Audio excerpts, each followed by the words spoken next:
गणिया धूमधाम रे शिव पार्वती विवाह संपन्न। गणियार विभिन्न शैवपीठ में शिव पार्वती विवाह संपन्न होता जमापड़ी। राउतपड़े भोलेश्वर, चामुंडियार गुप्तेश्वर, गणिया स्थित भोलेश्वर, बड़मूल स्थित कपिलेश्वर पीठ, डंकारी साहिर गणपतेश्वर, इंदीपटार विश्वनाथ देव, जगन्नाथ प्रसाद और धुआमड़ा शैवपीठ गुड़िक उत्सव धूमधाम पालित हो जाएगी।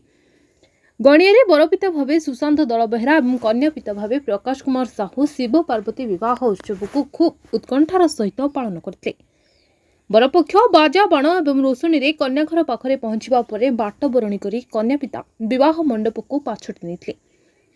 डीजे साउंडर ताले ताले 500 रु अधिक युवगोष्ठी एकत्रित हो एक सुसज्जित विमान में प्रभु को ग्राम परिक्रमा करा। रोहितों मंत्रध्वनि सहित शंख, मृदंग, घंट घंटा, हरिबोल हुलहुली मध्य भोलेश्वर महादेव और माता पार्वती विवाह कार्य संपन्न होता। मंदिर परिसर में मंदिर परिचालना कमिटी, बर पिता और कन्या पिता उद्यम प्राय 1000 रु अधिक भक्तों प्रसादर बंदोबस्त करा। दशपल्ला विधायक रमेश चंद्र बेहरा विभिन्न शैवपीठ में पहुंची प्रभु को दर्शन कर विभु कृपा लाभ करते। ब्यूरो रिपोर्ट, मणिभद्रा खबर।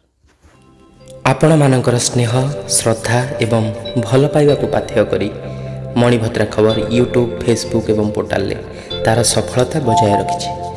एहाको आहुरी लोकप्रिय करने को ई पेपर शुभारंभ मध्य करा जायछि।